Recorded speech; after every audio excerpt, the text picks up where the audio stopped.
At 12:01 a.m., President Trump stabbed America's best friend in the back. My message to the President is this: Canada will fight back. We will defend our people and our economy, and we will put Canada first. There is no doubt that our economy will suffer, but so will yours, President Trump. In fact, you're already paying the price, with trillions of dollars erased in stock market value over the last month of these threats. Already, Americans are paying higher gas prices, as at midnight, a new American gas tax kicked in on U.S. working-class taxpayers and motorists. Your workers will soon start losing jobs they had upgrading Canadian raw materials, which, by the way, you were getting at an incredible and ridiculous bargain, and your businesses will be selling fewer products to your closest neighbor. And that's only the beginning. While Canadians are slow to anger and quick to forgive, once provoked, we fight back, and we will fight back. Now, I'd like to speak to the millions of Canadians who are anxious today after learning that President Trump has attacked our economy, to the auto workers, the forestry workers, the steel and aluminum workers, the mining and energy workers, the truckers, the farmers, to all of you who get out of bed before the sun rises and do the labor of the nation. You are afraid right now, and I understand. I want you to know that I will fight for you. I will fight for your job. I will fight for your family. I will fight for your chance at owning and paying off a home, and I will fight for your retirement. And I will fight to put Canada first. Before these tariffs came in this morning, you must have been asking yourself, how could things get any worse? Before these tariffs, you were already suffering. You wondered how you'd pay the rent, or eventually dream of buying a home after housing costs had doubled over the last decade, rising faster than in any other G7 country.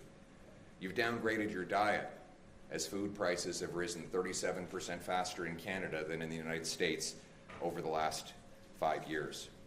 You might be one of the 2 million people, a record-breaking number, lined up at food banks, a number that has more than doubled before these tariffs applied. You've likely noticed that your paycheck is not keeping up with the record inflation, as Canada's GDP has grown less and lower than any other G7 country over the last decade. You might have noticed that your company has already been moving jobs to the United States, as greedy and self-serving CEOs put their share prices ahead of your job, and $500 billion net has left from Canada to Trump's America under the current Liberal government. And now this. But I'm here with a message of hope. We will overcome this attack on our economy, and I have a plan to do it. First, we must retaliate, targeting American goods in the following order. A, goods that we can make ourselves. B, goods we don't need. And C, goods we can get from elsewhere. Second, counter tariffs must not be a cash cow for the government. Almost every penny of the tariffs collected should go to tax cuts, with a small sum set aside for targeted relief to workers hardest hit by the trade war. None of the money should go to new government spending and programs. We must not allow politicians to dishonestly use this crisis to once again launch a debt-fueled, money-printing spending spree that will drive up inflation and further destroy the working class and hit the poorest people the hardest. Third, we must immediately pass a bring-it-home tax cut on work, investment, energy, and home building. The idea is to neutralize the cost of the tariffs with lower taxes and incentivize massive new investment in building stuff here in this country. The obvious place to start is to get rid of the Liberal carbon tax, then axe the sales tax on new homes. We need to reverse the Liberal capital gains tax hike and slash income tax so that hard work pays off and you bring home more of each dollar you earn. Fourth, we must immediately repeal the Liberal No New Pipelines Law, C-69, a law that not only blocks all pipelines but stops mines, refineries, export plants, and all kinds of other energy infrastructure and makes us hopelessly reliant on one customer, the Americans, a customer we cannot count on anymore. We must greenlight LNG plants that Liberals say there is no business case for, so that we can no longer have to sell our 100% of our LNG, our gas exports to the Americans. We can sell it to Asia and Europe and help break the European dependence on Putin, turning dollars for dictators into paychecks for our people. 5, you know what industry Donald Trump does not control in Canada? Home building. It is a homegrown industry. We must get rid of all taxes and red tape to unleash the biggest home building boom this country has ever seen, bigger than the post-war boom when our heroes were coming back from that war. We need to build homes faster than ever, and that means removing the bureaucracy, the red tape, the taxes, and the gatekeepers, and I will make it happen. That will also boost the demand for softwood lumber. The loggers are suffering after Biden hit them with tariffs already. And 6, let's get our provinces together to knock down trade barriers so that we can lower prices and boost wages for our people. 7, we must secure our borders and rebuild our military to assert our sovereignty and strength in the world. All these things, axing taxes, building homes, unleashing construction of our resources, fixing the budget, stopping crime, all of these things were conservative fixations before the tariffs. Now they are even more necessary. But none of these things have happened in the last 100 days since Trump first launched his tariff threats. Look behind me. Parliament has been closed. Liberals shut it down to focus on their political battles. So the job-killing carbon tax is still in place. The sales tax is still in place on new homes. The No New Pipelines law still in place. The massive inflationary deficits still in place. Not one law has been changed. Not one tax has been cut. Not one action has been taken to free us from the grip of Trump and the U.S. We need change, and we will get change. It will be tough. Building Canada was tough, and so are Canadians. We will bring home the country we know and love and restore its promise. Canada will be self-reliant, sovereign, and stand on its own 2 feet. We will build on the great legacy and vision of John A. Macdonald, of uniting our country east to west. We'll reward work, unleash entrepreneurs, harvest resources, make our own goods, trade with each other, build homes for our youth, rebuild our borders and military, honor our history, and raise our flag. What binds us together is the Canadian promise that anyone from anywhere can achieve anything, that hard work gets you a great life in a beautiful house on a safe street protected by solid borders and brave troops under a proud flag. To preserve that flag and its promise, we must work together, fight together, and win together. That is what it means to put Canada first, because Canada is worth fighting for our people, for our land, for our home, for our country. Let's bring it home. Do you agree with the tariffs? What do you think Donald Trump Est-ce qu'on devrait mettre en place des programmes d'aide pour aider les Canadiens? Et plus généralement, lorsque le gouvernement fédéral met en place des programmes d'aide, doit-il dépenser de l'argent? On doit être ciblé pour répondre directement aux besoins que la population vit à cause de la guerre commerciale. Mais on ne devrait pas utiliser la crise afin de créer d'autres programmes non liés à la crise. Comme on l'a vu pendant COVID, les libéraux ont dépensé 40% des nouvelles dépenses ajoutées pendant la période de COVID n'avaient rien à voir avec le COVID. Donc, il faut mettre de l'aide en place pour cibler les personnes qui sont directement touchées. L'assurance emploi doit être là pour les aider à payer leur loyer, leurs épiceries et d'autres coûts.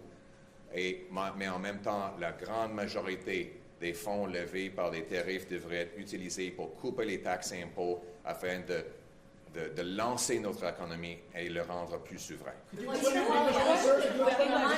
décret qui est entré en vigueur aujourd'hui est en lien avec les mesures à la frontière de fentanyl.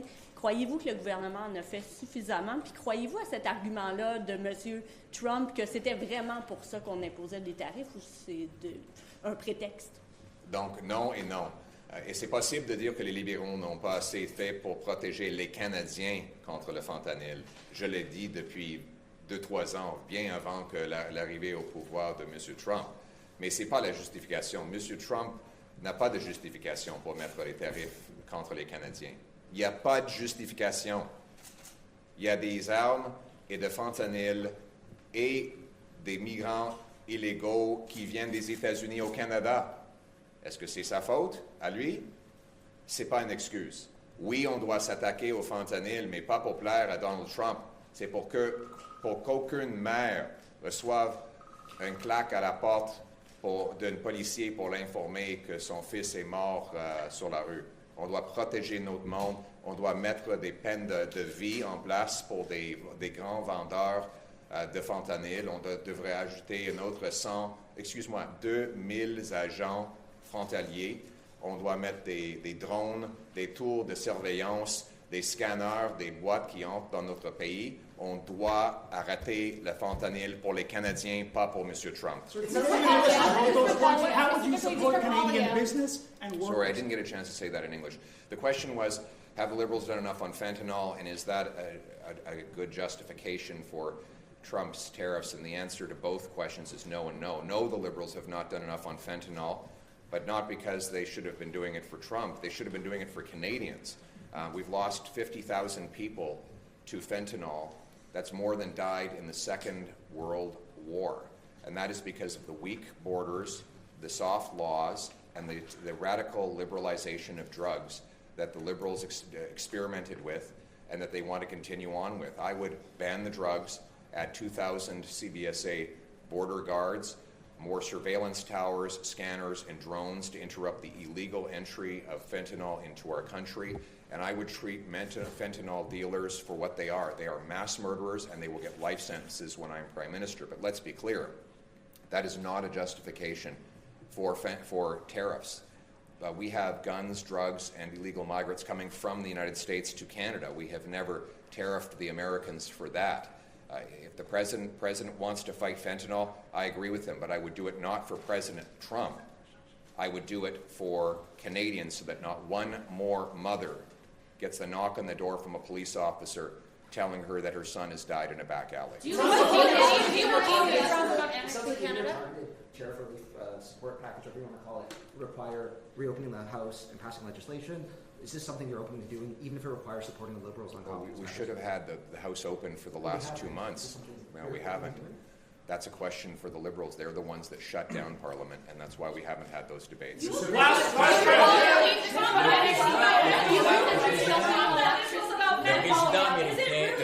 président américain a dit que vous êtes. He's not a MAGA guy. I don't like what he says about me. Comment, dans ce contexte, vous pensez établir une relation personnelle avec M. Trump? Ça va être quoi votre stratégie pour l'approcher? Si jamais vous gagnez. Mais c'est vrai, je ne suis pas pour MAGA, je suis pour le Canada d'abord. Je sais que M. Trump ne m'aime pas, c'est correct. Je ne travaille pas pour lui. Ça ne m'intéresse pas d'être aimé par M. Trump ni personne d'autre. Je suis là pour les Canadiens d'abord et je vais défendre notre pays, nos emplois, notre sécurité et notre souveraineté, peu importe ce que des politiciens ailleurs au monde pensent de moi. I'll